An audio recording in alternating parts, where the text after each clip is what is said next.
ጉድ ነው ዘንድሮ ጉድ ሳይሰማ መስከረም አይጠባሉ አባቶቻችን።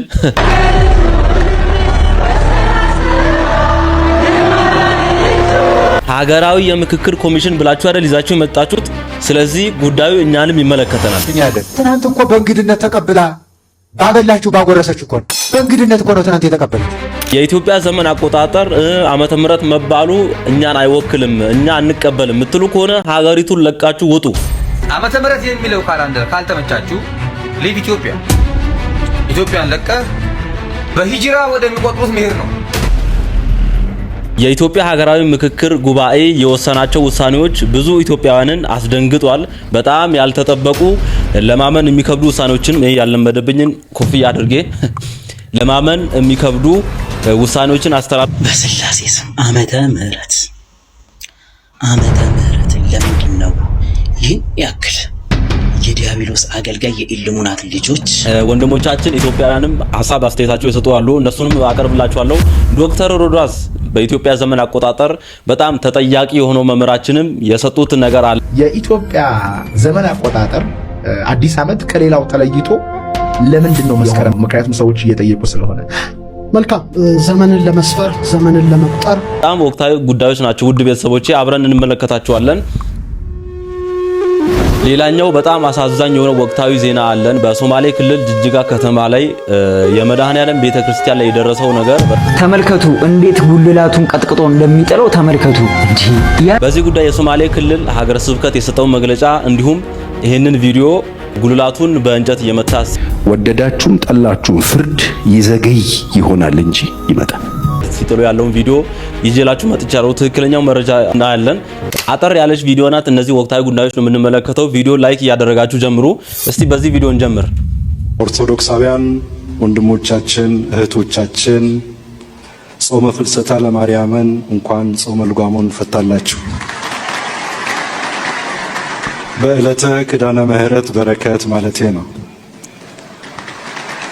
አልሐምዱሊላህ الذي وفقنا وأوصلنا إلى وفاق في حوارنا الوطني نحمده ونشكره على نعمه التي لا تحصى آمين يا رب العالمين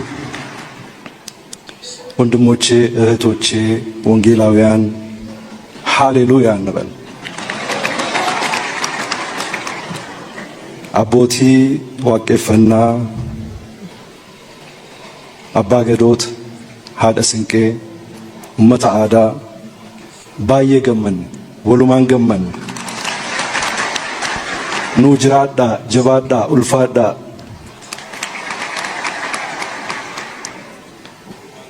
ቤተ እስራኤላውያን ወንድሞቼ ኸቢሮት ኸቢሪም ቤተ እስራኤሊም በሐዮም ገዶል በውኻሺም ሸባት ሸሎም።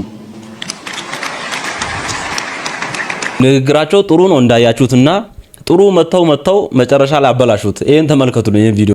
በመጀመሪያ የሃይማኖትም የብሔርም ጥላቻ የለብኝም፣ ግን አሁን ይሄ ህዝብ ወይም ደግሞ ይሄ ተሰብሳቢ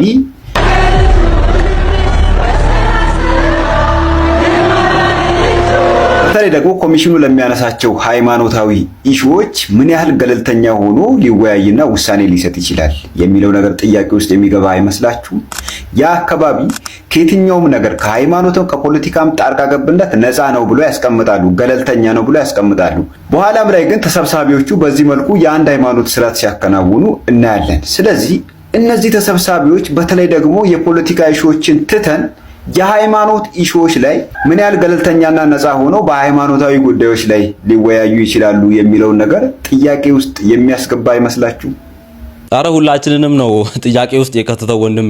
እኔ መጀመሪያ ላይ ሳየው ቸርች ነው የመሰለኝና ስክሮል አረክስል የምክር ኮሚሽኑ ላይ ምናምን ጴንጤዎች አንድ ላይ አመለኩ የሚላልና ምንድነው የምክር ኮሚሽን ማለት? መግቢያው ላይ እንደሰማነው ሁሉንም ያሳተፈ አሳታፊ አካታች አይደል የሚባለው? የሃይንድ ሃይማኖት አምልኮ መፈጸሚያ ቦታ ነው እንዴ? በነገራችን ላይ የምታዩት ቸርች ምናምን አይደለም። የቸርች መናፍቃኖች ቸርች አይደለም። የምክክር ኮሚሽን ግቢ ውስጥ ነው። በእነዚህ ሰዎች ጭንቅላት ነው ካላንደሩ የተቀየረ ዓመተ ምህረት የሚለው ወደ ኢትዮጵያ አቆጣጠር ምናምን ብሎ የቀየሩት ማለት ነው። እነዚህ ናቸው የሀገሪቱን መፍትሄ እናመጣለን ብሎ ተሰበሰቡ ይቀርቡ ማለት ነው። በጣም ያሳዝናል። ይሄ ቸርች እኮ አይደለም። እዛ ሄዳችሁ አሁን ለውጥ በጣም በእናንተ እንትን ነው። በጣም ምንም ታምር ለውጥ አይመጣም። የኦርቶዶክሳውያን ጥላቻ ጥግ ድረስ ያለበት ሰዎች ናቸው። እነዚህ ናቸው ካላንደር የቀየሩትና ግን እግዚአብሔር ስራው እኮ ድንቅ እኮ ነው። አይታችኋል። ግልጽ ሲያደርግ መጨረሻ ላይ ሳይታወቃቸው ለኛ ግልጽ አደረጉ ነገሩን ሁሉ ማን እንደሆኑ ዓመተ ምህረት የሚለው ይቀየር ብለው እንደዛ ተከራክረው ያስቀይሩት እነማን እንደሆኑ ግልጽ አደረጉልን። የምክክር ኮሚቴው ሰዎች ተሰብስበው አገር እንቀይራለን አገርን የሚቀይር ሐሳብ አለን ብለው ሲያበቁ ኢየሱስ የኔ ጌታ አንተ ለዘላለም ምናምን ሲባባሉ አየኋቸው።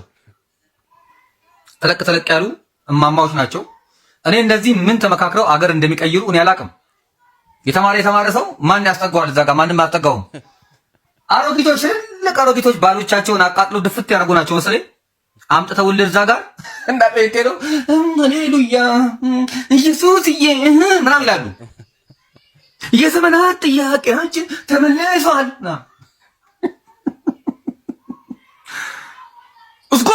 እዝጎ አለ ሰውየው። እግዚኦ ለማለት ፈልጎ ማለት ነው። እዝጎ አለ እና ያሳዝናል በጣም። አሁን እነዚህ ሴቶች ናቸው አሁን ተነጋግረው የአገር እንትን ጉባኤ ምናምን ተብለው ምን ኮሚሽን ተብለው የመፍትሄ አምጪ ምናምን አፈላላጊ ተብለው ቤታቸው ላይ መፍትሄ ማምጣት ያልቻሉ ለአገር መፍትሄ ተብለው ይሰበሰባሉ። እየቀለዳችሁ ነው። እኔ እኮ እንደዚህ መዝቀጡ እንደው በቃ በእውነት እኔ ቆንጆ ነው፣ አሪፍ ነው። አይ ቆንጆ ነው በቃ እና ኮፒ ሊንክ አድርጉልኝ ወንድሞች። አሮጊቶች ምናምን ብሎ ትንሽ ፐርሰናል አታክ ይመስላል። አስፈላጊ አይደለም እንደዛ ማለት። ማንም በፊዚካሉ ወይም በአቋሙ መለካት የለበትም እና ኬኩን አሮጊቶች ምናምን አስፈላጊ አይደለም። ግልጽ ማድረጋቸው ደስ ብሎኛል። እነማን እንደሆኑ ያው ዓመተ ምህረቱ የዘመን አቆጣጠሩ የማን እንደሆነ ይታወቃል። ማጥፋት የሚፈልጉት ደግሞ እነማን እንደሆኑ ይታወቃል። ግልጽ ማለት እና ማንነታቸውን ሳይታወቃቸው ገለጡ። አንዳንድ ቲክቶከሮች ቪዲዮ ሲሰሩ አይቻለው። ዓመተ ምህረት የሚለው ወደ ኢአ የኢትዮጵያ አቆጣጠር ተለውጧል ብለው ምንጭ ሳይጠቅሱ ቪዲዮ ሲሰሩ አይቻለው እና ትክክለኛው ምንጭ በራሴ ሰርች አድርጌ ይዤላችሁ መጥቻለሁ። የተወሰኑ ውሳኔዎች ትንሽ ጠለቅ ያሉ ናቸው። ከዚህም ዓመተ ምህረት ብቻ ከሚለው ጠለቅ ያሉ ናቸው። እሱን ትክክለኛው ምንጭ ወደ ኋላ እንመለከታለን። ይዤላችሁ መጥቻለሁ። ማታውቁኝ ዲያቆን ኃይለ ሚካኤል ነኝ። ኦርቶዶክስ ቲቪ ላይ ነው የምትገኙት። ሰብስክራይብ ካላደረጋችሁ ሰብስክራይብ አድርጉ። በጣም ሀገራዊ፣ ወቅታዊ፣ ሃይማኖታዊ እንዲሁም አስፈላጊ ከሆነ ዓለም አቀፋዊ ጉዳዮችን የምናይበት የምንዳስበት ቻናል ነው። ቁም ነገር ደስ የሚላችሁ ከሆነ ዩቲዩብ ላይ ማየት የምትፈልጉ ከሆነ ሰብስክራይብ ብታደርጉ ትጠቀማላችሁ። ቪዲዮንም ላይክ ያደረጋችሁ ጀምሩት። ሰሞኑን አንድ ቪዲዮ እየሰራው ነበር ስለ ሀገራዊ ጉዳይ ስለ አፈሳ ማለት ነውና በጣም ብዙ የመከላከያ ሰራዊት አባላትም እኛ ስናስተጋባ የነበረው ነገር ያስተጋቡ ነበር። ይኸውላችሁ አንድ ነገር ብቻ ስሙ። የለቅሶ ቤት ምግብ የሚጣፍጠን እኛ ቤት ስላልተሰራ ነው።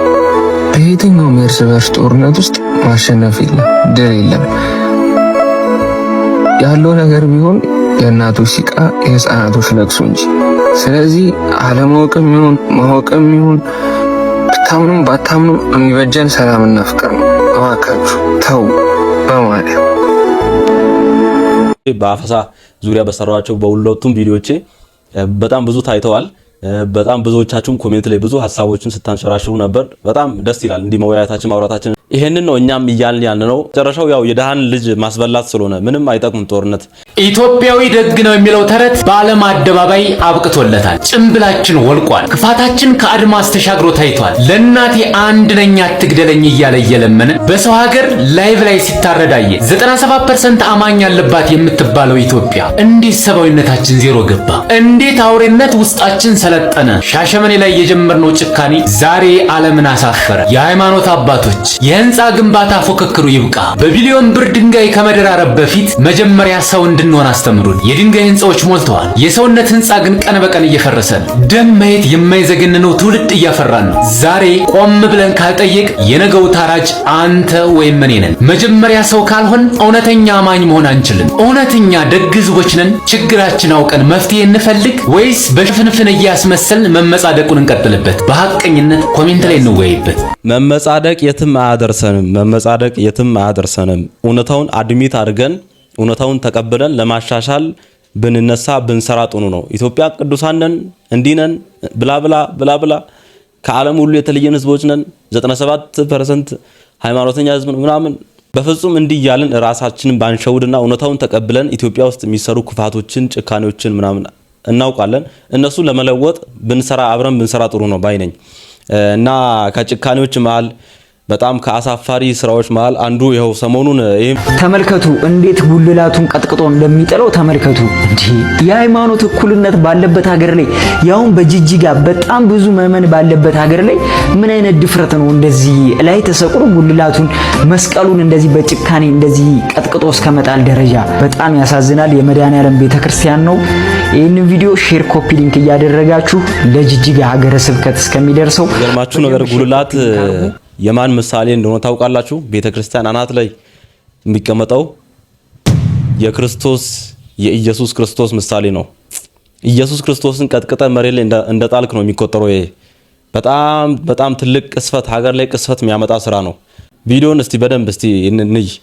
ይህ ድርጊት እየተፈጸመ ያለው ዛሬ በጅጅጋ ከተማ ልዩ ቦታው ስሙ ተመልከቱ የሚባል አካባቢ ነው። የመድኃኔዓለም ቤተክርስቲያን መቃኞ ተሰርቶ ለመመረቅ በዝግጅት ላይ ባለበት በቀን በተደረገ በወጣቶች የተደረገ የቤተክርስቲያን ማፍረስ ሂደት ነው። እንግዲህ ፍትህ በጅጅጋ ላይ በጣም ይገርማል። ክርስቲያን ድምጻችን ይሰማ። ቤተክርስቲያን የምትጠቃበት ሳይሆን የምትከበርበት ሀገር እንዲኖረን የምንፈልግ ነው። ወጣቶችን በዚህ ጉዳይ ላይ ብዙ ችግሮች እንደገጠሟቸው እየሰማን ያለ ነው። የክልሉ ማህበረሰብ እንዲሁም መላው ኢትዮጵያ ሕዝብ ይህን ጉዳይ እንዲያወግዝልን በአክብሮት እንጠይቃለን። በጣም ያሳዝናል። እኛማ ሁሌም እንዳወገዝን ነው፣ ሁሌም እንደተቃወምን ነው። መፍትሄ የለም እንጂ እና እስቲ መረጃው ላካፍላችሁ ሙሉን የሶማሌ ሀገረ ስብከት ያወጣውን መግለጫ እና ዋና የታሰሩ ሰዎችም አሉ ይባላል። ውድ ቤተሰቦች ከባድ ነው። ለምን ጠይቃችሁ ተብሎ ቤተክርስቲያን ለምን ትፈርሳለች አላችሁ ተብሎ የታሰሩ ሰዎችም እንዳሉ ነው ያየሁት። እስቲ በጅጅጋ ከተማ ቤተክርስቲያን መፍረሱ ተገለጸ ይላል። ነሐሴ 18 በሶማሌ ጅጅጋ ከተማ የመድኃኔዓለም መቃኞ ቤተክርስቲያን መፍረሱ ተገለጸ። ቤተክርስቲያኑ እንዲሰራ ለሚመለከተው የመንግስት አካል ጥያቄ በማቅረብ ክትትል ከተጀመረ ለዓመታት የቆየ መሆኑ የተገለጸው ይሄው ቤተክርስቲያን በዛሬው ዕለት በግብረ ኃይል መፍረሱን ከሀገረ ስብከቱ የደረሰ መረጃ ያመለክታል። ቤተክርስቲያን ለመስራት ህጋዊ እንዲሆን በተደጋጋሚ ለዓመታት ጥያቄ ለመንግስት እየቀረበ ነበር። የቤተክርስቲያን ያው ይዞታ ነው ግን ህጋዊ ለማድረግ እሺ። የቤተክርስቲያን የቦታ ጥያቄው በርካታ ጊዜ የቆየ ቢሆንም አግባባዊ ምላሽ ከመስጠት ይልቅ በአቅራቢያው ሌላ ቤተ እምነት ተመልከቱ ማምለኪያ ሲሰራ መፍቀድ በሚመስል ዝምታ ያለፉ ሲሆን የኦርቶዶክሳዊት ቤተክርስቲያን መቃኞ ለማፍረስ ግን ለሌሎች ያልተጠቀሙትን ህግ ምክንያት በማድረግ በግብረ ኃይል እንዲፈርስ ተደርጓል። ተሰራውን የመድኃኔዓለም መቃኞ ቤተክርስቲያን ከማፍረሳቸው በተጨማሪ ለምን ብለው የጠየቁትን የቤተክርስቲያን ልጆችና የሥራ መሪዎች አስረዋቸዋል ተብሏል። እንግዲህ ሀገረ ስብከቱ የሰጠው መግለጫ ነው። ጉዳዩ መፍትሄ እንዲሰጠው ከሀገረ ስብከቱ ብፁዕ አቡነ ኤልሳ ጀምሮ በደረጃ ያሉ ከሚመለከተው የመንግስት አካል ጋር እየተነጋገሩ እንደሚገኙ ተገልጿል ይላል። እንግዲህ እስቲ መፍትሄ የሚገኝ ከሆነ እሰየው ተዋይታችሁ መፍትሄ የምታመጡ ከሆነ እሰየው። ግን በጣም አሳፋሪ ነው። የሚገርማችሁ ነገር ደግሞ ህፃናት ነገር ናቸው። ቤተክርስቲያን ጣራ ላይ ወጥቶ እንዲህ ያፈረሱትና እኔ አንድ የገረመኝ ነገር ምንድነው ኦርቶዶክሳውያን የሉም እንደ ጅጅጋ ላይ ሆናችሁ ኦርቶዶክስ የምታዩ ምንድነው? እንዴት ቤተክርስቲያን እንዲህ ማንም ጎረምሳ ወጠጤ መንደሬ መጥቶ ዝም ብሎ ሲያፈርስ ዝም ብላችሁ ነው የምታዩት? እንዴት ነው ነገሩ? ህፃናት ናቸው እንዳለ ዝም ብሎ ዱላ ይዘው ወጥተው ያፈርሱትና ያ ገርሞኛል። ምላሽ ካላችሁ ብትመልሱልኝ ደስ ይላል። እንደ ጎርፍ እየወረደ እንደ ራሔል ልጆች አፈር በሰው ደም እየተለወሰ በሰው አጥንት እየተቦካ ቅዱስ ስጋው ክቡር ደሙ የፈሰሰበት ቤተክርስቲያን ደሙን የነጠበበት በሳት እየተበላ ሰማያትን የሚያንቀጠቅጥ ንጉስ ይዘን ማንም ተራ መጥቶ መከራ የሚያበላል ለምንድን ነው? ለምን ይሁን ንጉሳችን ዝም ያለው? እንዴ ያለ ሰራዊት የሚዘምት አምላክ ያለን ሰዎች እኮ ነን። እንደንትን እኮ ደህንነት አቋቁሞ የሚጠብቅ አምላክ አይደለም እኛ ያለን። ትናንት እኮ በእንግድነት ተቀብላ ባበላችሁ ባጎረሰች እኮ ነው። በእንግድነት እኮ ነው ትናንት የተቀበለች። እንግዳ ማብላት ማጠጣት ልማዷ ስለሆነ ምንስ አደረገች? የማንንስ ምን ነካች? የማንንም ክብር አትነካ። ስራቷን ጉዟም የራሷ ነው። ማንንም ደግሞ አይቃወምም እኮ ህጓ። በማንም ላይ ምንም አትመክርም። ለመኖር ያልተፈቀደላት ከየትም ሰብስባ ባኖረች ለመኖር ያልተፈቀደላት እቺ ቤተክርስቲያን ምን አድርጋ ነው? እቺ ቤተክርስቲያን እኮ ፊደል በሌለበት ዛሬ ዶክተር ፕሮፌሰር ምን ሳይኖር የፊደል እጅግር አውጥታ የሰጠች ቤተክርስቲያን፣ አገርን እንደ አገር በታሪክ የጠበቀች ቤተክርስቲያን፣ ሰነድን ሰንዳ ያስቀመጠች ቤተክርስቲያን ውለታ ባይከፈል አንሶ ምንስ አደረገችና? የእነሱ አካሄድ ግን ይለያል። እነሱ እያስተማሩ ባላውያን ወገን እየሄዱ ነው። የኛ ግን እየሞቱ ያሉ ያለምንም ዕዳቸው ተቀምጠው ካሉበት ነው።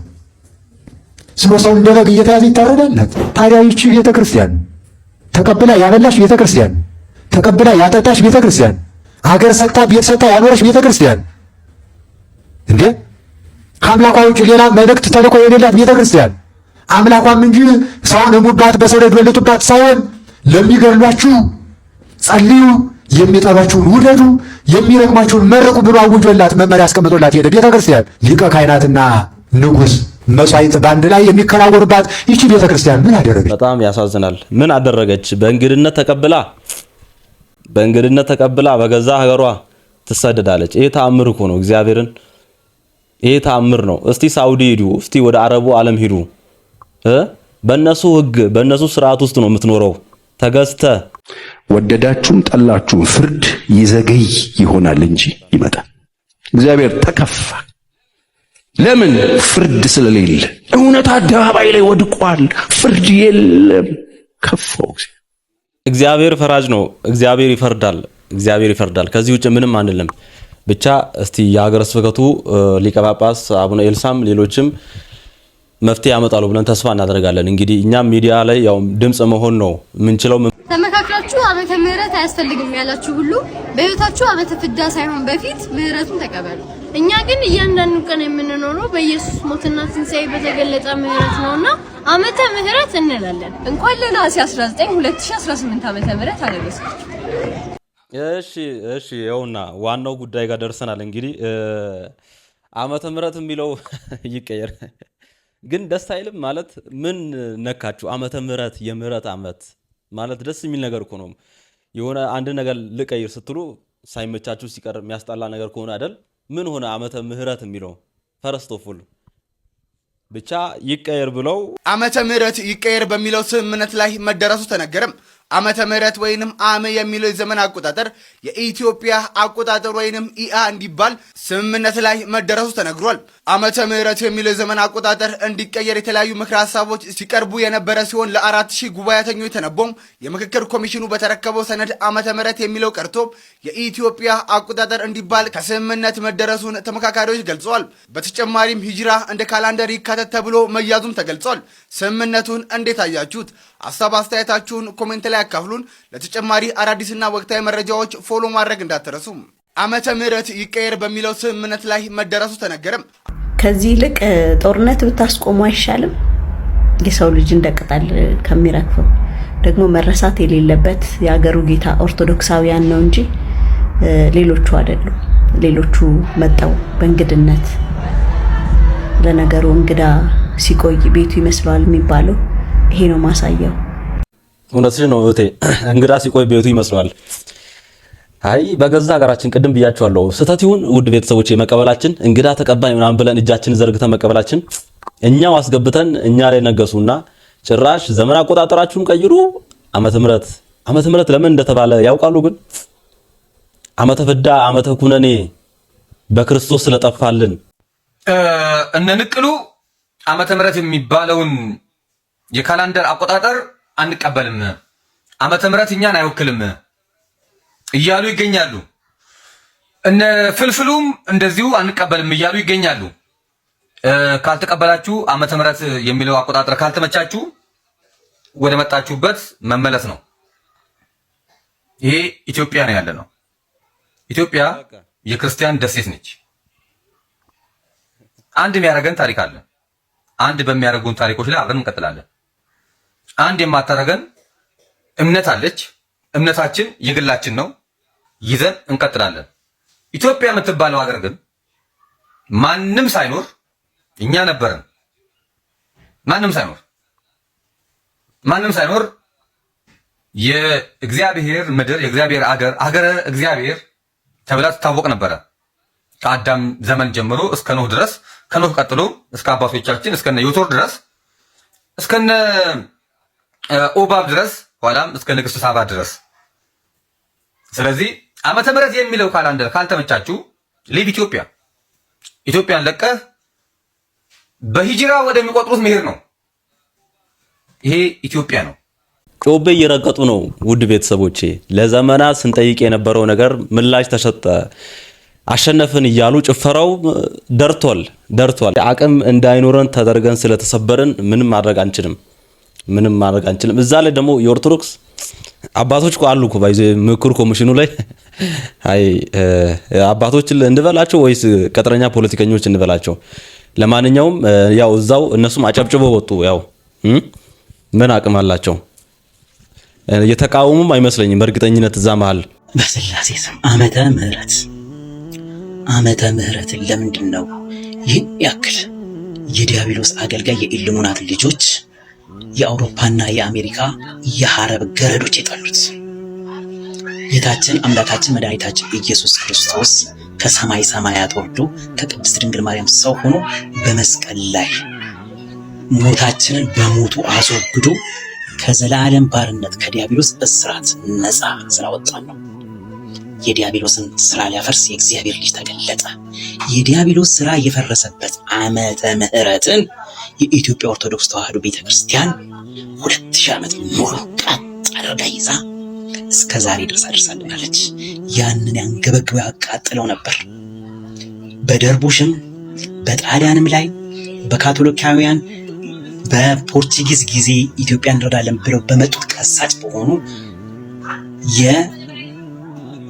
የእነዚህ የአውሬው የበኩር ልጆች መስራቾች የእነዚህ የኢሉሚናት ሐረግ ትውልድ የኒፊሊማውያን ውላጅ የወደቀው መልአክ ዘሮች ኢየሱስ ክርስቶስ አምላክ ጌታ ፈጣሪ ንጉስ መሆኑን በፍጹም መቀበል አይወዱም፣ በፍጹም ማመን አይወዱት። አዎ ሰሜኖች ተከፋፍላችሁ በዘር በቋንቋ በገንዘብ በጥቅማ ጥቅም ጠላት የህፃን መጫወቻ እንድትሆን ኢትዮጵያ አሳልፋችሁ ለመናፍቃን ለአማሌቃውያን ለሸለፈታሞች ልባቸው ላልተገረዘ ተላልፋ እንድትሰጥ አድርጋችሁ አስቀጥታችሁናል። ክርስቲያኖች እንደ በግ እየተረዱ በወለጋ በአርሲ መጨፍጨፋቸው መወገዳቸው በጣም ተቀጣጥሎ ቀጥሏል። ይህ ሊሆን ግድ ነው። አይገርመንም። ግን ኢየሱስ ክርስቶስን ከልባችን ልታወጡት አትችሉ። ዓመተ ምሕረት ለኛ ለዘላለም እንደጸና ይኖራል። እንደ ኢትዮጵያ አቆጣጠር የኢትዮጵያ አቆጣጠር ምንድን ነው? ዓመተ ምሕረት እኮ ነው። አልሸሹም ዞር አሉ። አይነበቀሉ ሞኞች እኮ ናቸው። በጣም የሚገርም ድንቅ ንግግር ነው። እግዚአብሔር ይስጥልን አባታችን፣ እግዚአብሔር ይስጥልን። በጣም ትልቅ ታሪካዊ ስህተት የተሰራበት ቀን ነው ብለን ልንን እንችላለን። ውድ ቤተሰቦች ይህንን ቀን በጣም ታሪካዊ ስህተት የተሰራበት ቀን ነው። ላነሰ 2000 ዓመታት የኢትዮጵያ ኦርቶዶክስ ተዋሕዶ ቤተክርስቲያን ጠብቃ የነበረችው ነገር እንግዲህ ሊለወጥ ይችላልና እቺን ቀን መቼም ምንረሳት አይመስለኝም። እግዚአብሔርን መቼም ምንረሳት አይመስለኝም። ቀለል አድርጋችሁ ያያችሁ ሰዎች እንዲህ አይነት ነገሮች ካሁኑ ከተጀመሩ ነገ አቆጣጠሩን 2018 ላይ ያለ ነው። ነጮች ደግሞ 2026 ላይ ያሉት እሱን ሳይነኩ ዓመተ ምሕረት ምትሏን ብቻ ወሰዱ። ከዛ ቁጥሯን 2018 ለምን ይሆናል ኋላ ቀር ምናምን ብሎ ከዚህ በፊት አውርተው ነበር ጴንጤዎች ካስታውሳችሁ ፓስተሮች እና ይሄም ይቅር ከነጮች ጋር እንሁን ብለው እንደማይቀይሩ ምንም አይነት ማረጋገጫ የለንም እና በቀላሉ እንዳታዩ ብቻ ምን ማድረግ እንዳለብን እኔ ምንም ማውቀው ነገር የለም። እስቲ መረጃውን ላካፍላችሁ። ሸገር ኤፍኤም የዘገበውን ላንብብላችሁ ወይስ የኮሜንት የመጀመሪያው ሴክሽን ላስቀምጥላችሁ? እናንተ ሙሉን ብታነቡት ይሻላል። ወደ ዶክተር ሮዳስ ብንሻገር ይሻላል። በኢትዮጵያ ሙሉን አንብቡት እናንተ። በኢትዮጵያ የነገ እጣ ፋንታ ሲሉ በጠሯቸው ጉዳዮች ላይ ሲመክሩ የቆዩ ተመካካሪዎች አሁን ያለው የዘመን አቆጣጠር እንዲቀጥል በተጨማሪም ዓመተ ልደት እንደ ኢትዮጵያ አቆጣጠር እና የሂጅራ የዘመን አቆጣጠር ቢካተት የሚል ምክረ ሐሳብ አቅርበው ምክክሩ ተጠናቋል ይላል። ሙሉን ገብታችሁ አንብቡት እና ሸገር ኤፍኤም እንግዲህ ታማኝ ምንጭ ነው። ትክክለኛ መረጃ የሚያቀርብ ቻናል ነው እና እሱ የዘገበው ነው። እንግዲህ ቲክቶከሮች ብዙ ምንጭ አልጠቀሱምና አንዳንድ ሰዎች ኮንፊውዝድ ሲሆኑ ስላየው ነው። ብቻ በጣም ያሳዝናል። ዞሮ ዞሮ እስቲ ዶክተር ሮዳስ እስቲ ስለ ኢትዮጵያ ዘመን አቆጣጠር የኢትዮጵያ ዘመን አቆጣጠር አዲስ ዓመት ከሌላው ተለይቶ ለምንድን ነው መስከረም ላይ የሆነው? ምክንያቱም ሰዎች እየጠየቁ ስለሆነ። መልካም። ዘመንን ለመስፈር ዘመንን ለመቁጠር የሚያስፈልጉን ሰማያዊ አካላት ፀሐይ፣ ጨረቃ፣ ከዋክብት ናቸው እና አውደ ዓመት ለማለት እንግዲህ የፀሐይን አውደ ዓመት ነው 365 ዕለት ከ15 ኬክሮስ ከ6 ካሪት ወይም ከ6 ሰዓት ብለን የምንቆጥረው። ስለዚህ ዘመንን ለመስፈርና ዘመንን ለመቁጠር ምቹ የሆነው ፀሐይን የሚከተለው ወር የትኛው ወር ነው ብለን ስናስብ በምድር ላይ 2 ወሮች ብቻ ናቸው። አንደኛው መስከረም ነው፣ ሁለተኛው መጋቢት ነው። ምክንያቱም ልክ መስከረም ላይ ፀሐያችን የምድር ወገብ ላይ በመሆን በሁለቱም ንፍቀ ክበብ እኩል 12 ሰዓት የሚሆንበት ብቸኛ ወር መስከረምና መጋቢት ብቻ ናቸው። ስለዚህ ምን ይባላል? ይሄ በኢትዮጵያውያን የመስከረም ፀሐይ ምድር ወገብ ላይ ሆና እኩል 12 የምታደርግበትን ሪና መዓልት ወሪና ሌሊት ዘመፀው ይባላል። የመፀው ወይም የአበባ ወቅት ቀንና ሌሊቱ የሚተካከልበት ማለት ነው። ይሄ እንግዲህ ፀሐይ የሰማያዊ ሉል ወገብ አቋርጣ ወደ ደቡብ አቅጣጫ የምትሄድበት ነው። ስለዚህ በሰሜናዊ ንፍቀ ክበብ ላለ ነው መፀው ይጀምራል ማለት ነው። ከዛ በኋላ እንግዲህ ሌሊቱ በዝግታ እየጨመረ እስከ ታህሳስ ድረስ ይሄዳል። ስለዚህ በትክክለኛው አቅጣጫ በምስራቅ ወጥታ በትክክለኛው አቅጣጫ በምዕራብ የምትጠልቀው መስከረም ላይ ነው እንጂ ጃንዋሪ ላይ ወይም ጥር ላይ አይደለም። እንግዲህ ዓለም የግሪኩ ስልጣኔን ሮማ ከወሰደችው በኋላ እስካሁን ዓለም የምትመራው በሮማ ነው ማለት እችላለሁ። ለ2063 ዓመት እስካሁን በርካታ የዓለማችን ህዝቦች አውደ ዓመታቸውን ጥር የሚያደርጉት ቅድመ ልደተ ክርስቶስ 46 ዘመን ሮማን ባስተዳደረው በዩሊዮስ ትእዛዝ መሰረት ነው። ኢትዮጵያ ግን ከዚህ መንፈስ የተላቀቀች ናት ብዬ ሐሳብ እሰጣለሁ። ሁለተኛው በእኛ መጋቢት ነው። መጋቢት ማለት መመጋገብ ማለት ነው። ቀኑ ከሌሊቱ ሌሊቱ ከቀኑ ጋር ተመጋግቦ እኩል የሚሆንበት ነው።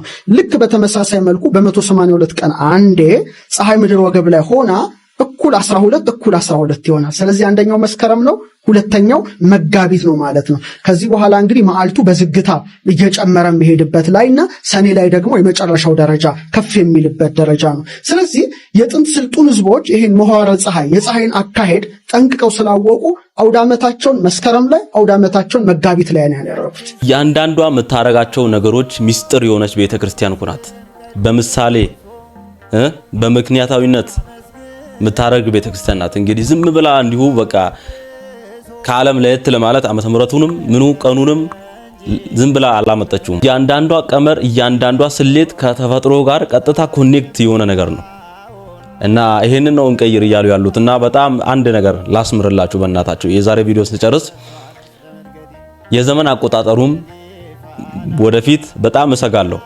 ይቀየር እያሉ እንደሚመጡ በጣም እሰጋለሁ እና ይሄ ትልቅ ከዓለም ለየት የሚያደርገን ሀብታችን ተለውጦ ማየት ለኛ ሞት ነው እግዚአብሔርን እና ያን ጊዜ እሰጋለሁ። ሁኔታዎች ያስፈራሉ። አሁን የምታዩት ዓመተ ምሕረት እንዲህ ከተለወጠ የዘመን አቆጣጠሩ ምንም አይለወጥበት ምክንያት የለምና እቺን ነገር ማስመር ፈልጋለሁ። በቃ በጣም ከባድ ነው። እግዚአብሔርን እና እናስብበት፣ አንድ እንሁን፣ እንምከር፣ እንወያይ፣ እንዲህ ሐሳብ አስተያየቶቻችን እናንሸራሽር ለማለት ፈልጋለሁ። ሐሳብ አስተያየታችሁን ኮሜንት ላይ አስቀምጡልኝ ውድ ቤተሰቦቼ። ትንሽ ከበድ ያለ ቪዲዮ ነው የዛሬ ቪዲዮ። አጠር ያለ ቪዲዮ ቢሆንም ከበድ ያለ ቪዲዮ ነው። መድኃኔዓለም ስለ ሁሉም ነገር የተመሰገነ ይሁን። ለሀገራችንም ሰላሙን ያምጣልን።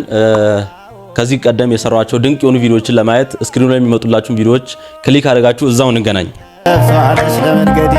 ለመንገዴ ፋና እንዳልጠፋምናለው